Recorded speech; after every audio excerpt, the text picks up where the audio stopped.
샬롬, 때에 따른 양식을 공급함으로 주의 길을 예비하는 왕의 대로 킹스 하이웨이 미니스트리 채널입니다. 계속 업데이트되는 말씀들을 놓치지 않기 위해 구독과 알림을 눌러주시기 바랍니다. 감사합니다. 오늘 제가 여러분들과 나눌 주제는 마지막 때의 이스라엘과 교회입니다. 여러분, 지금 우리가 어떤 이 구원의 시간표에 있습니까? 지금은 마지막 때입니다. 예수님께서 다시 오실 때가 가까웠단 말이죠. 죽었던 이스라엘이 1948년 독립함으로 다시 살아났고, 이제 이들에게 에스겔 37장에서 보는 것처럼 생기가 불어오고 있기 때문입니다. 예수님은 감람산에서 종말의 징조에 관한 말씀을 하실 때 무화과나무의 비유를 배우라. 그 가지가 연하여지고 잎사귀를 내면 여름이 가까운 줄을 아나니 이와 같이 너희도 이 모든 일을 보거든 인자가 가까이 곧 문 앞에 이른 줄 알라고 하셨습니다. 다 아시겠지만 무화과나무는 이스라엘을 상징하며 여름은 히브리어로 카이츠이며 이 끝에 대한 히브리어 캐츠와 동일 어근입니다. 이스라엘의 이 독립, 이것은 하나의 육적인 회복인데 바로 주님의 다시 오실 때가 가까웠음을 말하고 있는 것입니다. 따라서 우리는 지금 마지막 때에 있음을 알려주고 있습니다. 이런 사실은 우리 믿는 자들에게 축복이죠. 우리 시대에 이스라엘의 회복에 관한 성경의 예언들이 이루어지고 있는 것을 우리가 목도할 수 있다는 사실은 엄청난 축복입니다. 20세기의 가장 놀라운 일이 뭐냐? 그것은 유대인들이 전 세계에서 고토로 돌아왔다는 것입니다. 이것은 예레미야 16장과 23장에서 예언된 바로 하나님의 말씀 예언의 성취입니다. 모든 유대인들은 그들의 역사에서 가장 위대한 기적이 모세의 인도하에 애굽에서 구원을 받은 것이라고 생각합니다. 그러나 오늘 우리가 보게 된 예레미야 16장과 23장에서 말씀하는 이 말씀은 유대인들이 그들의 역사를 돌아보며 전 세계 사방에서 그들이 다시 모여들게 된 것이 애굽에서 구원받은 것보다 더 큰 기적이라고 고백하는 때가 오게 될 것이라고 말하는 것입니다.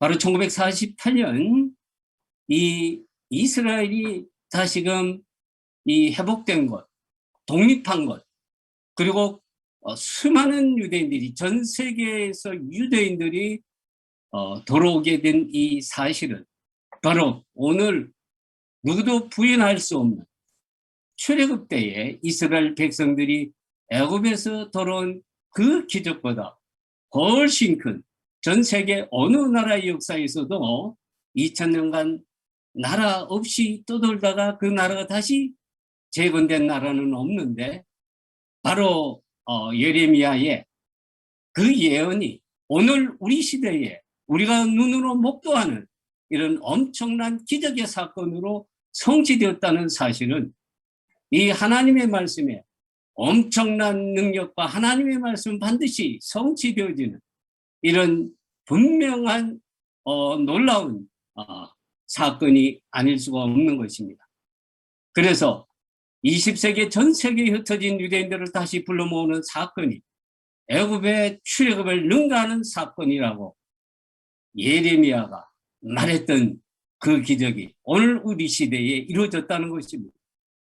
유대인들이 돌아오는 것에 관한 또 다른 예언은 이사야 11장 10절, 12절에서 발견됩니다. 혹자는 이 본문이 이미 주전 500년에 유대인들이 바벨론에서 귀환함으로써 성취된 예언이라고 주장하기도 합니다. 그러나 이 본문을 우리가 자세히 들여다보면 다시 불러 모으는 대상이 어디냐면 바다의 섬들로부터 있게 될 것이라고 말씀합니다. 성경에서 이 바다의 섬들이라는 것은 그야말로 문자적인 섬을 말하는 것이 아니라 전 세계에 흩어져 있는 지역을 그렇게 표현하는 것입니다. 다시 말해서 이 표현은 전 세계를 의미하는 히브리의 구어적 표현입니다. 이것은 12절에 세계 사방에서부터라는 표현에서부터 구체화되고 있죠. 사실 바벨론에서 귀환했다면 이스라엘의 북동쪽에서 귀환할 것이라 이렇게만 말했어야 되는데 바로 이 이사야 11장 10절에서 12절의 말씀은 전 세계에서 세계 사방에서 온다는 이 말씀은 우리가 바벨론 포로에서 돌아온다는 이 말씀을 하는 것이 아니라는 사실을 말해주는 것입니다. 그래서 12절에서 이스라엘과 유다에 쫓겨났던 자들이 다시 돌아오게 될 것이라고 말하죠. 만일 또한 이 말씀에 따르면 바벨론에서 돌아오는 것을 말한다면 단지 유대인들이 돌아오는 것을 말해야 할 것입니다. 이 아시리아에 잡혀갔던 북왕국 사람들은 포함되지 말았어야죠. 이스라엘이 전 세계로 흩어졌던 이 유대인들의 돌아옴을 예언한 것이라는 것을 우리가 알 수가 있는 것입니다.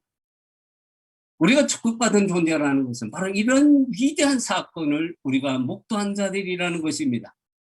그런데 아직도 성경의 예언을 무시하고 하나님이 유대인들과의 관계를 끝냈다고 보기 때문에 이 기적을 제대로 알지 못하는 이 기독교인들도 적지 아니합니다.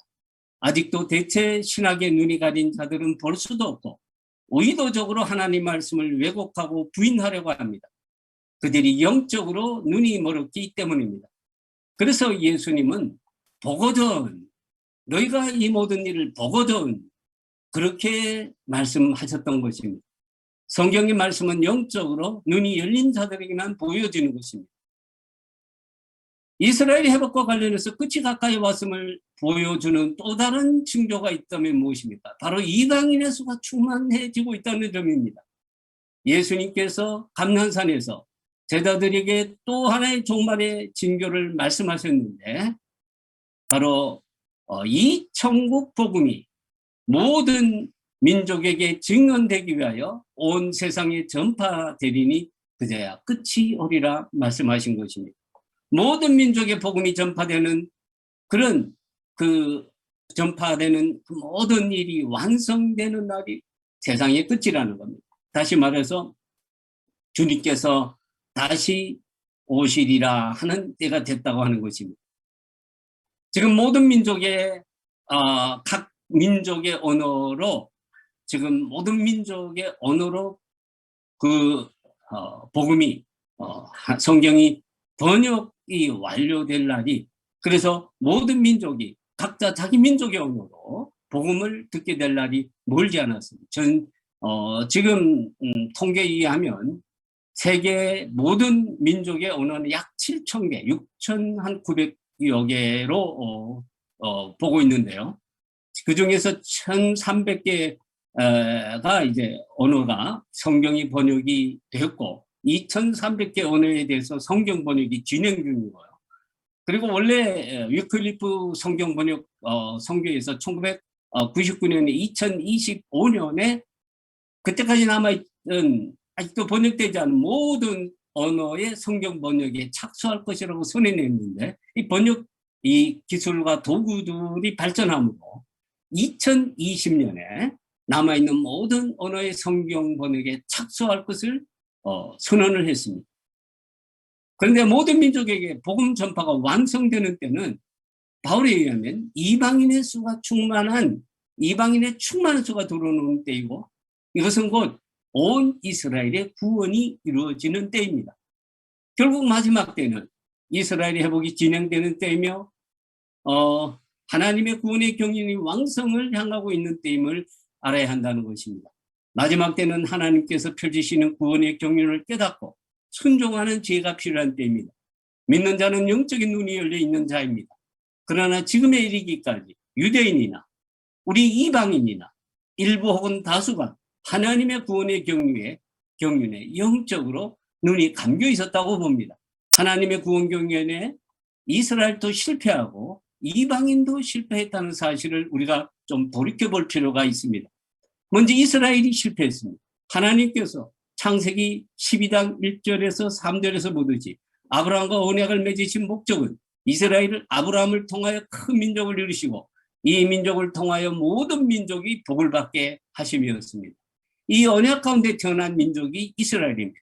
따라서 이스라엘의 목적 역시 모든 세계 열방의 축복의 근원이 되는 데 있었습니다. 축복의 구체적인 수단은 세상 열방을 위한 제사장 나라가 되는 것이었습니다. 백성들에게 하나님의 복의 통로가 되기 위한 제사장이 필요하듯이 열방을 위한 복의 통로로 제사장 나라가 필요한 것입니다.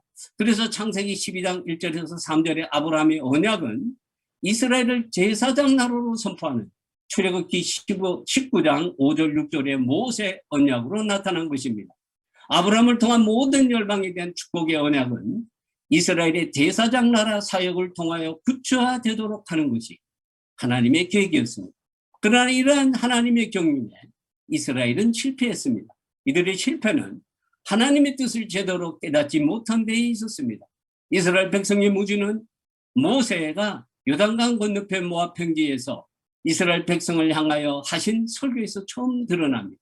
신명기 29장 2절에서 4절에 보면 그 중에서 깨닫는 마음과 보는 눈과 듣는 귀는 오늘날까지 여호와께서 너에게 주지 아니하셨느냐는 말씀이 나옵니다.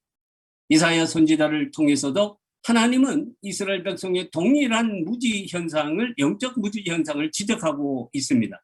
이사야 6장 9절에서 10절에 보면 여호와께서 가라사대 가서 이 백성에게 이르기를 너희가 듣기는 들어도 깨닫지 못할 것이요 보기는 보아도 알지 못하리라 하여 이 백성의 마음으로 두문하게 하며 그 귀가 막히고 눈이 감기게 하라. 염려컨대 그들이 눈으로 보고 귀로 듣고 마음으로 깨닫고 다시 돌아와서 고침을 받을까 하노라 하신 말씀이 있습니다. 자, 이런 이스라엘의 영적 무지 현상은 예수님 시대에도 계속 이어져서 예수님은 이사야, 방금 우리가 본 이사야 6장의 이 말씀을 인용하면서 그 당시 이스라엘 백성의 영적 무지들을 꾸짖고 계십니다. 마태복음 13장 14, 15절에서 꾸짖고 계셨습니다. 자, 사도 바울 역시 기록된 바 하나님이 오늘까지 저에게 혼미한 심령과 보지 못할 눈과 듣지 못할 귀를 주셨다 함과 같으니라고 하면서 이들이 결국 제사장 나라의 사명에 실패하게 되었음을 지적하고 있습니다. 여기서 우리는 질문을 할 수밖에 없는데요. 자, 이스라엘을 열방을 위한 제사장 나라로 삼으신 하나님 왜 그들을 영적 무지 가운데 있도록 내버려 두었느냐. 어떻게 이렇게 보면 하나님께서 이스라엘 백성들이 보아도 보지 못하고 들어도 듣지 못하는 영적 무지 상태로 그렇게 버려두시는데 의도적으로 그렇게 되게 하신 것처럼 우리가 그렇게 읽힐 수 있습니다. 그러나 우리가 이에 대한 대답을 찾기 전에 신명기 29장 2절 4절과 또 이사야 6장 9절에서 10절에 담긴 뜻을 먼저 살펴봐야 합니다. 이 말씀들을 그냥 읽으면 하나님께서 그냥 의도적으로 이스라엘 백성을 영적으로 무지하게 만드시는 것처럼 읽힐 수 있기 때문에 그렇습니다. 그러나 먼저 하나님이 이사야에게 주신 말씀을 보면 너희가 듣기는 들어도 깨닫지 못할 것이요 보기는 봐도 알지 못하리라는 말씀은 역설적 명령 형식으로 되어 있는 말씀임을 알아야 됩니다. 우리가 휴교 원문 자체 오늘 지금 성경 공부 시간이 아니니까 그런데 따지고 들어보면 역설적 명령 형식의 말씀임을 알아야 됩니다. 무슨 말씀이냐면은 도무지 말씀을 들어도 돌이키지 않을 이스라엘 백성의 완악함을 지적하고 있는 말씀입니다. 하나님께서 의도적으로 그들이 봐도 보지 못하고 들어도 듣지 못하는 영적 무지 상태로 만들거나 내버려 두셨다는 말씀이 아니라 말을 해도 도저히 돌이키지 않는 그런 이스라엘이 바로 백성의 영적인 굉장히 완악한 상태에 있었다는 것을 그렇게 지적하고 있다는 말씀입니다. 그들은 마음을 굳게 닫고 여호와의 말씀을 듣지 않도록 결심한 자들이었습니다. 만일 그들의 영안, 말씀을 듣는 귀가 조금이라도 열려 있었다면 하나님께서 이사야에게 이런 메시지를 전하라고 명령하지 않았을 것입니다.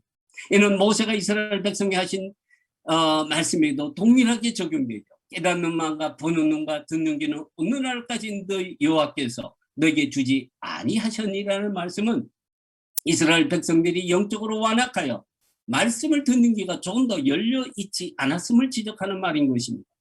이런 이스라엘 백성의 영적 무저 완악함으로 그들은 메시지가 왔음에도 바로 이 메시아가 왔음에도 메시아를 알아보지 못하고 십자가에 내어 줌으로써 하나님이 그들을 부르시고 택하신 목적에 실패했던 것입니다.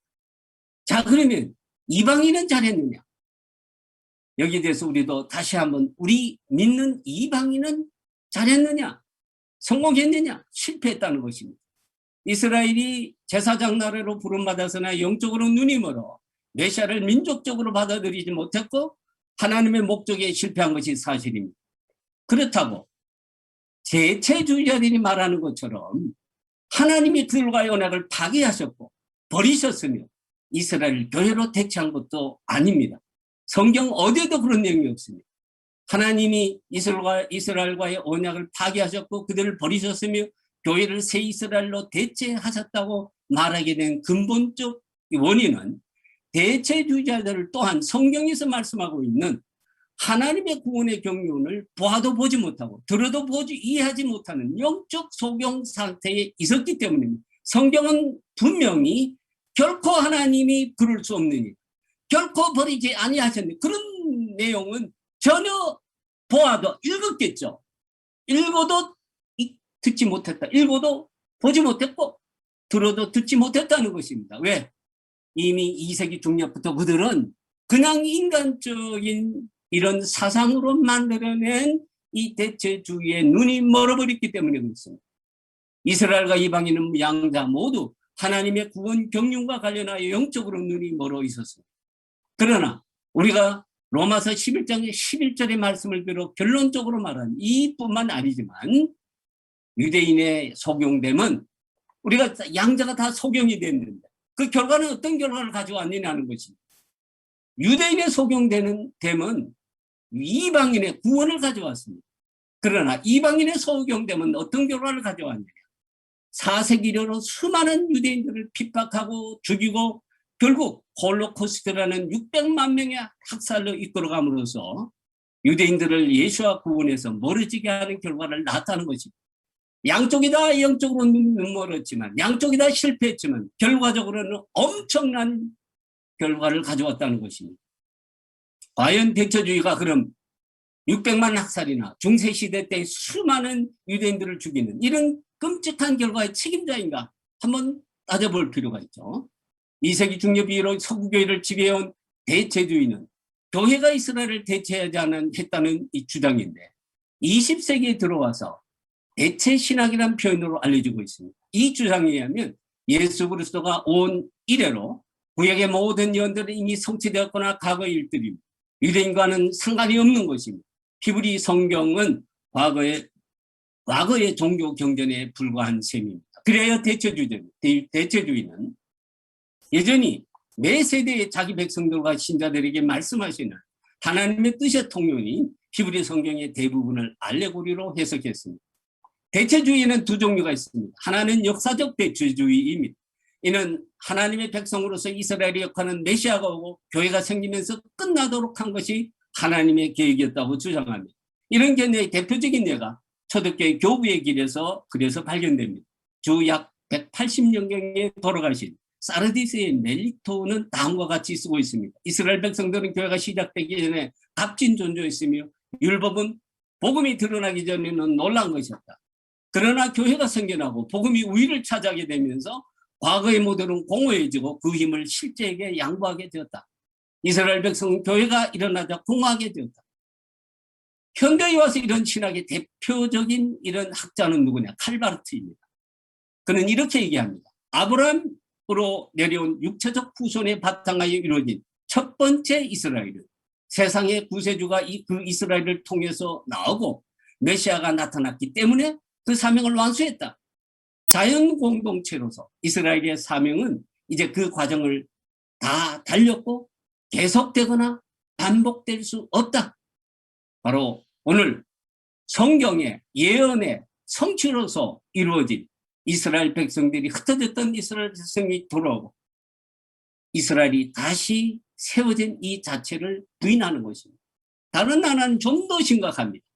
이스라엘이 하나님께 불순종했기 때문에 그 처벌로서 하나님 이스라엘을 버리고 교회로 대체했다는 주장입니다. 그래서 이스라엘은 하나님의 백성으로서의 권리를 상실했다고 봅니다. 바로 문제는 이러한 이 대체주의가 교회라 하여금 초기부터 반유대주의 사상으로 오염되게 한 기반입니다. 이 대체 신학에 의하면 유대인은 춘을 버리고 죽인 자들, 흔히 이제 데이사이드라고 부르는데요. 이 데이사이드, 신을 죽인 자로서 그들은 하나님으로부터 버림받았으며 이스라엘은 교회에 의해서 대체되었다는 것입니다. 그래서 회당을 비롯한 모든 유대계의 의식과 절규와 간섭 등이 철폐되어야 할 악이며 유대인들은 마귀의 자식이며 가인과 같이 영원히 방랑해야 하는 저주받은 자들이라고 보았습니다. 이 어거스틴의 스승이 암브로스인데요. 이분이 이렇게 얘기합니다. 회당의 유대인들은 마귀의 더러운 영에 사로잡힌 자들이다. 기독교인들이 회당을 파괴하는 것이 하나님을 영화롭게 하는 것이며 그리스도께서 부인되는 곳이 없게 될 것이다. 회당은 불신의 장소이고 불경건의 집이며 정신 이상자의 피난처이고 하나님 자신에 의해 저주받은 곳이기 때문이다. 중세시대 십자군은 암브로스의 주장을 따라서 유대인 마을을 습격하고 유대인들을 회당에 모아 불사르면서 그리스도를 찬양했습니다. 암브로스의 제자였던 어거스틴은 스승을 따라서 유대인을 가인과 동일시하고 가인이 살인 때문에 방랑했던 것처럼 유대인들은 그리스도를 죽인 죄에 대한 처벌로 열방이 흩어졌다고 했습니다. 그리고 그들은 더 이상 하나님의 윤리적인 말씀에 합당한 택함받은 증인이 아니라 그리스도를 반대하는 자들에게는 저들과 같은 운명이 기다리고 있음을 증가할 뿐이라고 했습니다. 가인이 표를 받았듯이 유대인들도 열방 사람들과 구별되는 표를 받았는데 할례와 율법이라고 했습니다. 오거스틴의 이런 생각은 바로 중세시대 때 교황의 유대인 차별 정책을 정당화하는 근거가 됩니다. 교황 이노센트 3세와 제4차 라테는 이 공리회는 이 1215년에 있게 된 이 라테란 공리인데요. 이때 세속 정부는 유대인의 옷에다가 가인의 표를 달도록 명령해야 한다고 결정했습니다. 히틀러가 유대인들에게 황색 다이레비를 달게 했죠. 이게 히틀러가 처음 지어낸 것이 아니라 바로 라테란 공리의 결정의 반복이었다고 볼 수 있습니다. 중세시대 영적으로 목매한 기독교인들은 유대인들에게 피해 죄를 행하는 자로 죽이거나 흑사병의 원인을 유대인들에게 돌리거나 이들은 대죄 저질받는 자들이야 유대인자라고 부르죠. 대죄 저질받는 자들로 묘사해서 교회의 이 벽에다가 부조로 만들어 붙였습니다. 라인홀트 레위는 이 루터교 신학자인데요. 라인홀트 레위는 이런 모든 이 중세의 이런 모든 중세의 반유대주의를 정교하게 정리한 사람이 마르틴 루터라고 말하고 있습니다.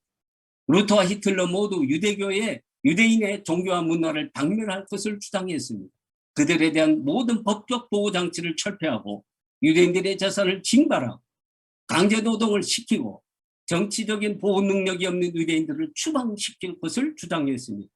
유터의 이 반유대주의적 사상이 히틀러의 유대인 학살과 어떤 관련이 있는가 이렇게 질문해 볼 때에 우리는 1946년 4월 26일 뉴른베르크 전범재판소에서 이 재판을 받은 한 사람이 한 얘기를 들어보면 얼마나 루터의 반유대주의 사상이 히틀러의 유대인 최종 해결책과 직접적인 관련이 있고 히틀러 유대인 학살과 직접적인 관련이 있다는 사실을 명백하게 알 수가 있습니다.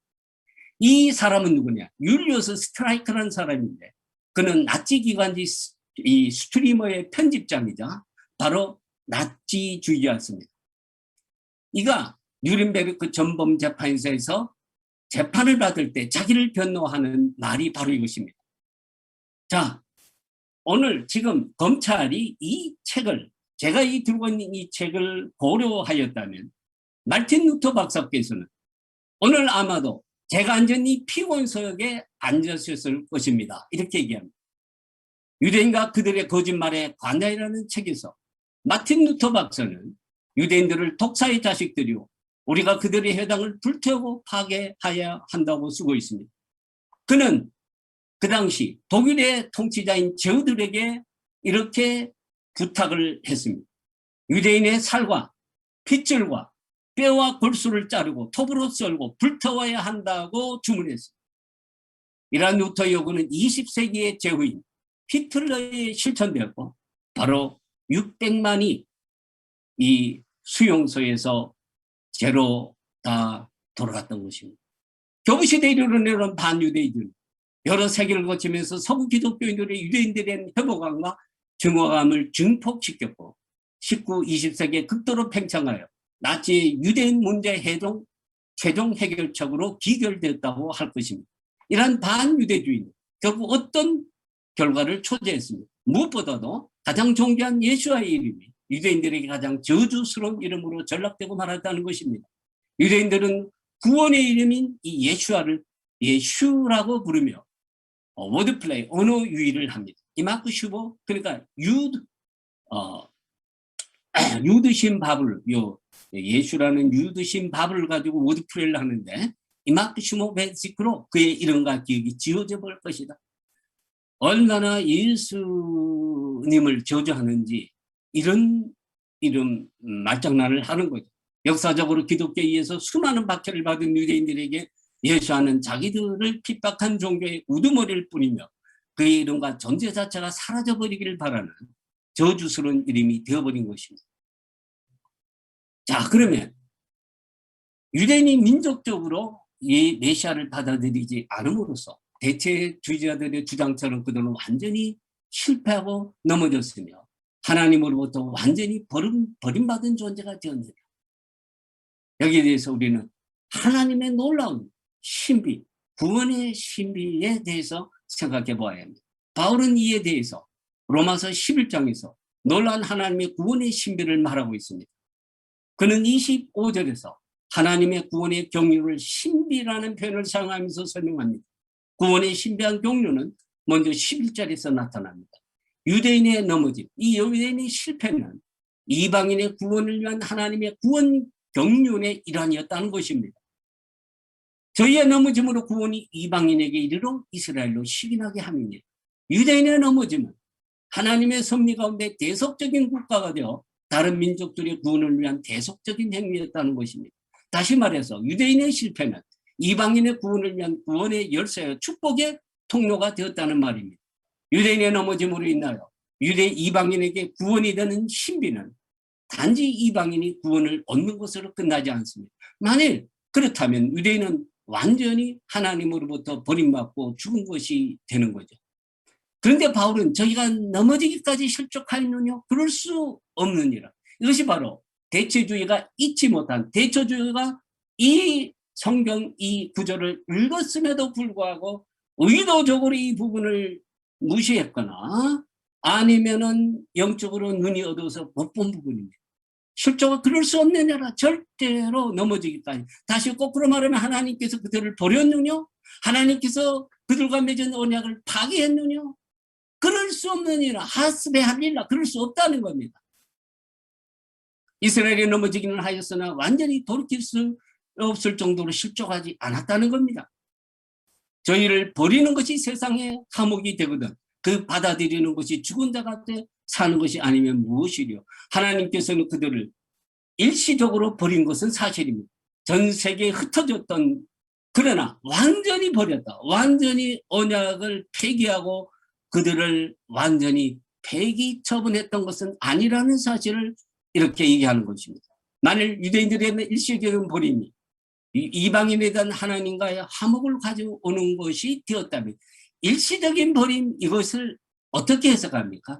이방인에 대한 하나님의 구원으로 봐야 된다는 것입니다. 하나님의 경륜 가운데 이스라엘이 받아들일 때, 그렇다면 하나님의 경륜 가운데 이스라엘이 다시 받아들이게 되는 것은 죽은 자 가운데서 살아나는 부활이 아니고 무엇이냐는 것입니다.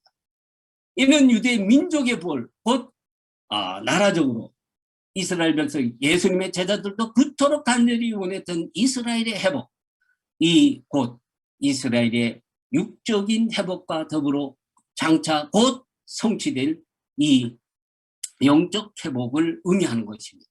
그들의 넘어짐으로 그들은 버림받았고 세계로 흩어졌고 구원이 이방인에게 미쳤으나 하나님으로부터 완전히 버림받은 실족이 아니라 하나님이 다시 받아들이시는, 모시고 돌아오시게 하심으로 이는 민족적인 회복이요 구원이라는 것입니다. 유대인의 민족적인 회복과 구원의 경우는 이방인의 충만과 관련하여 일어납니다. 우리가 너무나 잘 아는 로마서 11장 25, 26절의 말씀. 형제들아, 너희가 스스로 지었다 함을 명케 위하여 이 비밀을 너희가 모르기를 내가 원치 아니하노니. 이 비밀은 이방인의 충만한 저가 들어오기까지 이스라엘의 도로는 완악하게 된 것이라. 그리하여 온 이스라엘의 구원을 얻으리라. 기록된 바 구원자가 시온에 있어 오사 야곱에게서 경건치 않은 것을 돌이키시겠고. 바울은 이방인들에게 너희가 스스로 지었다 하면서 이 신비를 너희가 모르기를 내가 원치 아니하노라 하면서 그들이 영적인 무지에서 깨어나기를 촉구하고 있습니다. 오늘날 또 이방인 신자들 중에서 자기의 생각, 신학, 사상에 사로잡혀 이스라엘이 민족적으로 구원을 얻게 되는 것을 부인하는 사람들이 적지 않습니다. 여전히 대체주의 사상에 젖어 이스라엘은 이미 끝났고 이스라엘의 회복은 성경의 예언과 아무런 관련이 없다고 하는 자들이 있습니다. 이스라엘 회복을 인정하지 않고 있는 거죠. 그 좋은 예가 1989년 제임스 케네스라는 사람이 주재한 이 2022년에 발표한 서신입니다. 이 서신은 이 제목입니다. 이스라엘에 관한 복음주의자들에 대한 공개 서한이라는 서신인데요. 여기서 이렇게 얘기합니다. 이스라엘 땅에 관한 성경의 약속이 오늘날 하나님이 영원히 한 민족에 배정하신 특별한 지역 혹은 성지에서 성취되고 있다고 가르치는 자들을 비난하는 말로 시작합니다. 그리고 아브라함에게 주어진 약속들은 어떤 특정 민족에 적용되는 것이 아니라 예수 그리스도의 교회 참된 이스라엘에게 적용된다. 이 전형적인 이 대체주의자의 이 내용을 그들이 반복하고 있음을 볼 수 있습니다. 이스라엘의 넘어짐, 하나님의 언약의 특성 때문에 일시적이며 제한적일 수밖에 없었습니다. 이스라엘이 넘어졌다고 하더라도 하나님의 언약의 속성상 하나님은 이스라엘과 언약을 파괴하실 수 없습니다. 그렇죠? 우리가 이 내용 너무 잘 압니다. 하나님이 아브라함과 맺은 언약을 보십시오. 하나님 혼자만 그 재물 사이로 지나가십니다. 그 재물 사이로 몰래 이 쌍방이 지나가면서 그 재물처럼 만일 언약을 어기게 되면 그 재물처럼 쪼개질 것이다. 죽임을 당할 것이라는 의미로 지나가는데 하나님 혼자서 지나가십니다. 이 언약에 대해서는 네가 이 언약을 어기더라도 나는 끝까지 책임지겠다는 그것이 창세기 15장에 이 아브라함과 맺은 그 언약식에서 분명히 보이지 않습니까? 로마서 11장 1절에 결코 그럴 수 없느니라. 이 언약은 말이죠. 하나님과 맺은 언약은 하나님께서 인간과 맺은 언약은 말이죠. 하나님의 속성, 컨스탄트 러브 때문에, 헤세드 때문에 결코 인간은 이 환경에 따라서 인간의 이 죄성 때문에 하나님과 맺은 언약을 어길 수 있지만 하나님은 어길 수 없는 겁니다. 절대로 하나님이 세우신 언약 그 자체는 파괴할 수가 없는 것입니다. 단지 이스라엘의 땅에 황폐한 곳이 많을 때까지 약속의 땅으로 귀환을 기다리셨습니다. 이방인의 수가 차기까지 민족적 구원을 유보하고 계셨을 뿐이지 세상 사람들로 보기에 이스라엘은 하나님의 버림을 받았구나. 절대 그렇지 않았다는 것입니다. 하나님께서는 하나님의 경륜 속에 언제 이스라엘 땅에 황폐한 곳이 많을 때까지 기다리셨고 약속의 땅으로 귀환을 기다리셨고 언제까지 이방인의 수가 차기까지 기다리셨고 그래서 민족적 구원을 단지 유보하고 계셨을 뿐인 것입니다. 이스라엘의 넘어짐은 일시적이며 제한적입니다. 복음이 온 세계에 전해지게 하려는 하나님이 신비한 경륜일 뿐인 것입니다. 하나님의 신비한 구원의 경륜은 이스라엘과 이방인의 역동적 관계, 다이내믹 릴레이션십으로 이루어집니다. 자, 그 내용을 우리가 다시 한번 보면 이렇습니다. 먼저 유대인이 넘어집니다. 그것으로 인해서 유대인, 이방인이 구원을 얻게 됩니다. 그래서 이방인이 충만하게 되는 거죠. 이방인의 수가 충만하게 되면 이것이 이제 시간적인 것은 아니지만 하여튼 일단 충만과 이렇게 이방인의 충만의 방식으로 온 이스라엘이 구원을 얻게 됩니다. 온 이스라엘 구원이 이것을 끝나는 것이 아니고 12절에 볼 때는 그들이 받아들이면 얼마나 더 이방인에게 큰 충만이 오겠느냐고 하는 이런 놀라운, 그래서 유대인들이 어떤 그 민족적인 그런 구원에 이르게 될 때에는 이방인에게 다시 한번 큰 온 세상에 여호와를 아는 자들로 가득하게 되는 놀라운 이런 구원의 충만이 있게 된다는 것입니다. 이방인의 충만으로 인해서 온 이스라엘이 구원을 얻게 됩니다. 이방인의 충만과 온 이스라엘의 사이에는 그리하여에 대한 이 헬라가 있는데, 이 헬라어는 가이후토스로서 흔히 이같이 그리하여로 번역됩니다. 이같이 이렇게 해석할 경우에는 이스라엘이 구원을 얻는 방식을 뜻합니다. 다시 말해서 온 이스라엘이 구원을 얻게 되는 방식이 이방인의 충만이라는 것입니다. 이방인의 충만한 수가 차게 되는 방식으로 이스라엘이 시기를 불러일으키고, 그래서 그들이 구원에 이르게 된다는 것입니다.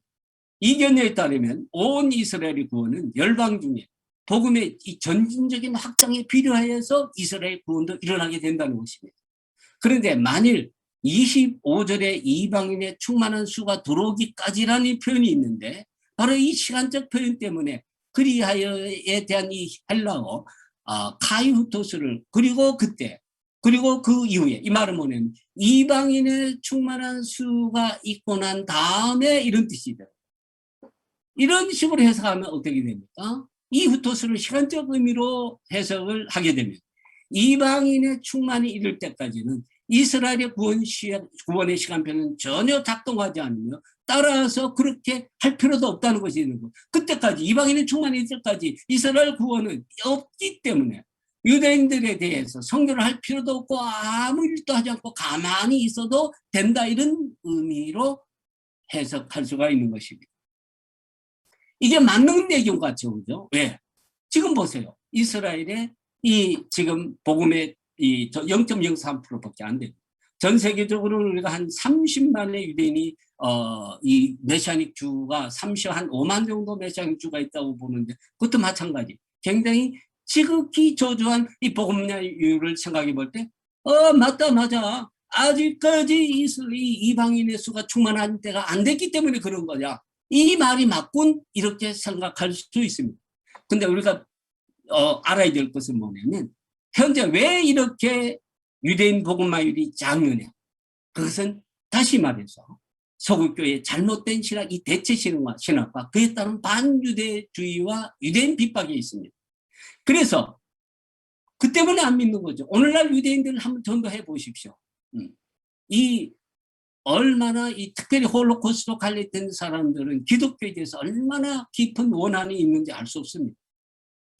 그래서 이 서구교회는 유대인들을 시기나게 하기는커녕 유대인들로 하여금 교회와 예수에 대해서 원한과 적의를 품게 만들었다는 것입니다. 무엇보다도 이 본문 자체는 이방인의 충만이 있을 때까지 이스라엘의 전부가 다 그냥 우둔한 상태에 있다고 말하지 않고, 더러는 일부가 우둔함에 빠질 것이라고 분명히 말하고 있지 않습니까? 따라서 이방인의 수가 완전히 차게 되면 지절로 유대인들이 구원받는다, 그렇게 해석할 수 없다 하는 것입니다. 이는 이방인 전도와 더불어 유대인 복음화율이 점진적으로 증가하고 이방인의 충만이 이를 때에는 이스라엘의 일부만 우둔함에 빠져있고 오히려 전체가 다수가 충만하게 이르게 될 것임을 말하는 것입니다. 바울은 이런 비전으로 이방인 전도에 열심을 다했다고 볼 수 있습니다. 결론적으로 이스라엘에 넘어지면 이방인 구원을 위한 하나님의 경륜이며, 이방인의 충만은 온 이스라엘의 구원을 위한 신비한 경륜입니다. 이스라엘이 복음에 대해서 우둔해진 것은 온 이스라엘이 구원을 얻기까지 일시적인 현상입니다. 유대인이 민족적으로 메시아 예수를 거부하는 것은 일시적인 현상입니다. 시간적으로 보면 일시적인 거부는 결국 유대인의 충만으로 인해 온 이스라엘이 구원을 얻을 때까지 한정적인 시간에 해당합니다. 온 이스라엘의 구원, 그것으로 그치지 아니고 우리가 로마서 11장 15절에서 보듯이 다시 한번 유대인들이 민족적으로 구원을 얻게 되면 다시 한번 이방인이 이전보다 더 큰, 그 이전에 보지 못한 엄청난 충만한 구원을 얻게 되는 복을 누리게 되고, 이는 결국 온 열방의 여호와를 아는 자들로 충만하게 되리라고 하는 이사야 11장 9절의 말씀에 이런 성취로 이어질 것이라고 보는 것입니다. 다시 말해서 구원의 완성이 이루어진다는 것입니다. 온 이스라엘의 구원이 주의 이름으로 오시니요 바루카바 베셈 아도나이를 이렇게 하면서 주님을 찬양하며 이스라엘이 민족적으로 다시 오시는 주님을 환영할 준비가 되었음을 말합니다. 자, 이제 마지막으로 그러면 우리 믿는 이방인들, 교회는 정말론적으로 성교적으로 우리가 사명이 있다는 사실을 이 말씀을 통해서 우리는 생각해 보아야 합니다. 첫째, 우리 믿는 이방인들의 정말론적 성교적 사명은 뭐냐? 첫째, 빚진 자의 사명을 가져야 한다는 것입니다. 바울은 헬라인이나 야만이나 지혜 있는 자나 어리석은 자에게 다 내가 빚진 자라고 하였습니다. 이방인들은 이스라엘 혹은 유대인을 통하여 복음을 듣게 되었으니 더욱 유대인들에게 빚진 자들입니다. 무엇보다도 이방인 신앙 선배들이 유대인들에게 저지른 잘못으로 인하여 유대인들이 주님께 돌아오지 못하게끔 방해한 죄가 적지 않습니다. 이 빚과 죄를 갚는 길은 유대인들을 주께로 돌아오게 하는 일이 바로 주어진 우리 이방인들에게 주어진 사명임을 인식하는 것입니다. 둘째, 이방인에게 있어서 유대인 성경은 유대인 복음만은 우선성이 있다는 것을 인식해야 합니다. 내가 복음을 부끄러워하냐니 이 복음은 모든 믿는 자에게 구원을 주시는 하나님의 능력이 됩니다. 먼저는 유대인이고 그리고 헬라인에게로다. 그래서 이 먼저에 대한 헬라는 프로톤인데요. 이 단어는 사건의 순차적인 순서를 의미하기보다도 우선성을 의미합니다. 마치 우리가 마태복음 6장 33절에서 예수님께서 너희가 먼저 그의 나라와 의를 구하라고 하셨는데, 이는 그의 나라와 의가 우리가 다른 것들을 추구할 때조차도 우리의 삶에서 우선적으로 구해야 할 우선적인 것들임을 의미하는 거죠. 이는 이방인들을 배제한다는 말이 아니라 우선성을 의미합니다. 어떤 차별도 아닙니다. 우선성입니다. 이는 종말론적 관점에서 이미 살펴본 이 마태복음 24장 14절, 이 천국복음이 모든 민족에게 증거되게 하여 온 세상이 전파되리니 그제야 끝이 오리라는 이 말씀과 23장 39절에서 내가 너에게 이르노니 이제부터 너희는 찬송하리로다 주의 이름으로 오시는 여하여 할 때까지 나를 보지 못하리라 하시는 이 말씀과 관련해서 분명해집니다. 주님의 재림은 유대인이 주께로 돌아올 때 있게 될 것이기 때문에 그렇습니다. 주님의 재림과 유대인 민족의 회개의 관계는 계시록 1장 7장 스가랴 12장 10절을 통해서도 확인됩니다. 주님이 다시 오실 때 그를 찌른 자들도 볼 것이요 말씀하고 있는데, 이 말씀 바로 스가랴 선지자 이 예언 스가랴 12장 10절에 기초하고 있습니다. 이를 통해서 메시아의 재림과 유대민족의 회심이 밀접한 관계에 있다 하는 것을 보여주고 있습니다. 주님은 먼저 자기 백성의 원수들을 파멸하시고 결정하며 그의 영을 다윗의 집과 예루살렘 거민들에게 부어주시고 그의 영을 받은 사람들이 그들이 찌른 그 예수님에게로 돌아온다는 것입니다. 스가랴는 예수님의 재림 시에 유대민족의 회개에 이 유대민족이 그 회개의 십자가에 달리신 예수님 구속자 메시아이심을 인식하게 될 것이고, 예루살렘에 세워질 메시아 왕국을 이 스가랴는 14장 9절에서 11절에서 보여주고 있는 것입니다. 교회가 주님의 재림을 진정으로 바란다면, 마라나타 주 예수여 오시옵소를 마음으로부터 원한다면 이방교회가 가져야 할 성교적 우선성이 어디에 주어져야 할 것인가, 특별히 마지막 때에 이게 분명해진다는 것입니다. 더욱이 지금은 이방인의 충만이 거의 다 이루어졌다고 보는 종말론적 시점에 이르렀기 때문에 그렇습니다. 세 번째는 잘못된 대체 신학관에서 벗어나서 회개해야 합니다. 이방인들은 이스라엘에게 접붙여진 가지죠. 이게 굉장히 중요합니다. 이방인이 이스라엘을 대체한 것이 아닙니다. 로마서 11장은 분명히 이방인들은 이스라엘에게 접붙임 받은 가지라는 사실입니다. 이스라엘은 새 이스라엘이 있고 구이스라엘이 있는 것이 아니고 이스라엘 하나의 이스라엘만 있습니다. 이방인들은 이스라엘에 접붙임이 되어서 아브라함의 자손이 된 것입니다. 갈라디아서 3장 10절에서 보듯이 이는 이방인이 아브라함의 자손으로 편입되었다는, 들어왔다는 거지 대체한 거 아니죠. 돌감람나무가 참감람나무 자체를 뿌리채 걷어내고 대체한 것이 아닙니다. 이스라엘이라는 감람나무 자체가 뽑혀나고 그 자리에 돌감나무인 이방인 이 나무가 심겨진 게 아닙니다. 우리가 사도신경을 고백할 때 거룩한 공교회의 이런됨을 고백합니다. 그래서 이방인 우리는 시간과 공간을 초월하는 그리스도를 머리로 하는 우주적 교회의 이런됨을 고백하는 거죠. 그래서 이것은 뭐냐? 이 우주적 시간과 공간을 초월한 모든 세계의 1900년대 교회든지 4세기 교회든지 현재 교회든지 모든 아니면 서울에 있는 교회든지 예루살렘에 교회든지 파리에 있는 교회든지 어느 교회든지 내가 거룩한 공교회를 믿는다고 고백하는 신자라면 바로 교회의 이름으로 예수의 이름으로 예수님의 이름으로 행한 그 모든 공과 사에 대해서 공과 과에 대해서 책임이 있습니다 라는 고백이 바로 사도신경이에요. 거룩한 공교를 믿습니다는 고백입니다. 따라서 우리는 과거 서구교회가 저질렀던 이 잘못에 대해서 저들이 그래서 손가락질할 것이 아니라 바로 이 교회의 이 대체 신학과 반유대주로 초래된 유대인에 대한 핍박과 이 살육에 대해서 내가 바로 책임이 있다는 것을 고백하며 회개해야 한다는 것입니다. 네 번째로 다시금 이 유대인들이 접붙임 받을 수 있도록 도와야 합니다. 2000년 동안 나라가 없이 또 돌아다니던 유대인들을 하나님께서 다시 불러 모아 회복시켜 주신 사실을 통해서 하나님께서 결코 그들을 버리지 아니하셨습니다.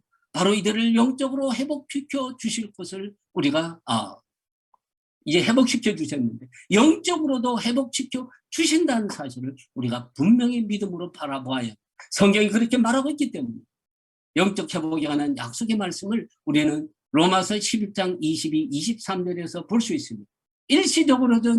일시적으로는 떨어져 나간 가지가 된 이 그들을 하나님이 다시금 접붙일 수 있다고 말씀하고 있습니다.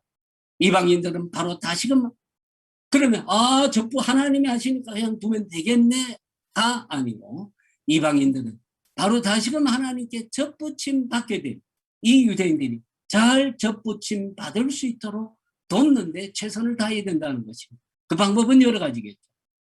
다섯 번째는 기도해야 합니다. 무엇보다 과거 예수 이름으로 교회로부터 받았던 핍박에 대한 원한이 이들의 심령에 남아있습니다. 성령님께서 이들의 심령에서 원한을 지워주시도록 기도해야 합니다.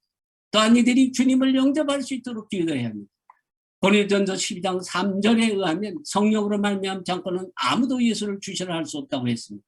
성령님의 터치가 없이는 이들이 예수가 메시아이심을 알고 고백할 수 없습니다. 우리 모두 어떤 기도 장소이든지 꼭 우리는 바로 이 성령님께서 이들의 마음을 늘 감동시켜 주시기를 우리가 기도하는 기도를 빼서는 안 될 것입니다. 또한 예루살렘의 평화를 위해서 기도해야 합니다. 예루살렘은 세계의 중심입니다. 성경 역사는 이스라엘과 열방사의 관계가 예루살렘 중심으로 정렬해 왔음을 보여주고 있습니다. 고대 근동의 제국들이 헤게모니를 장악하기 위해 세력을 펼칠 때 고대 근동의 중심에 있었던 이 예루살렘을 차지하고자 했습니다. 에스겔 38장 12절을 보면 열국경에서 모여서 짐승과 재물을 얻고 세상 저항에 거하는 백성을 치고자 할 때란 말씀입니다. 바로 예루살렘이 세상의 주왕임을 말하고 있습니다. 이 예루살렘을 차지한 나라가 그 당시 중동 지역의 패권자가 되었던 것입니다. 이는 예루살렘의 평화는 뭐냐? 단순한 예루살렘의 평화가 아니라 세계의 평화와 관련되어 있음을 보여주고 있습니다. 그래서 특별히 시편 122편 6절은 예루살렘을 위하여 평안을 구하라고 하면서 그렇게 할 때 이를 구하는 자, 이를 위해서 기도하는 자의 성안도 평안하게 될 것임을 말합니다. 이는 세상 모든 민족의 평화 번영이 예루살렘의 평화와 불가분의 관계로 얽매여 있음을 말하는 것입니다. 무엇보다도 예루살렘은 예수님, 예수와의 성읍입니다. 평화의 성읍이란 의미의 예루살렘은 평화의 왕이신 예수와께서 유대인의 왕으로 오신 것입니다. 그분의 통치가 있어야 진정한 평화의 성읍이 됩니다. 예루살렘의 평화는 궁극적으로 예수와께서 유대인들의 심령에 왕으로 계셔야 실현이 되는 것입니다. 예수와께서 이들의 심령의 왕으로 다스리시도록 기도해야 할 것입니다. 그래서 우리가 이사야 62장 1절의 말씀처럼 우리는 시온의 공의가 빛같이 예루살렘의 구원이 햇불같이 나타나도록 시온을 위하여 잠잠하지 아니하며 예루살렘을 위하여 쉬지 않아야 할 이유가 바로 여기에 있는 것입니다. 마지막으로 여섯 번째, 바울의 열심을 가지고 열심히 기도해야 합니다. 바울은 이방인 사도로 부름받는 것을 자랑스럽게 생각합니다. 왜냐하면 이렇게 하면 이방인의 수가 충만해져서 그게 역동적으로 자기 자기 유대인들의 마음을 식인하게 해서 유대인들이 주께로 돌아오게 될 것을 분명히 보았기 때문에 자기 동족의 구원을 위해서는 그리스도의 생명책에서 끊어질지라도 원하는 바라고 했던 그가 동족에게 가지 않고 이방인에게 갔던 이유가 뭡니까? 바로 자기 동족 구원에 있는 것입니다. 따라서 이방인의 충만이 이를 때까지 기다릴 것이 아니라 열심히 전도해야 하는 것입니다. 이방인으로서 하나님의 백성이 된 기쁨을 전함으로써 유대인들을 식인하게 하는 방법은 여러 가지일 것입니다. 여기에서 제가 드릴 말씀은 아닙니다. 그 중에 하나는 뭐냐? 바로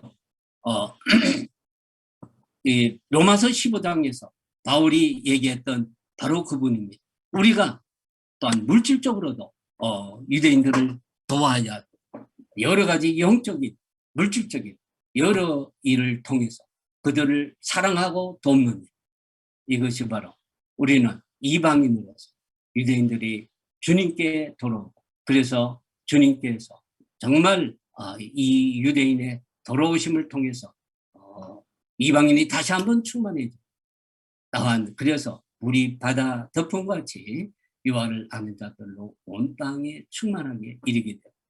이 구원의 완성을 위하여 우리 이방인이 할 수 있는 일이라고 생각됩니다. 감사합니다.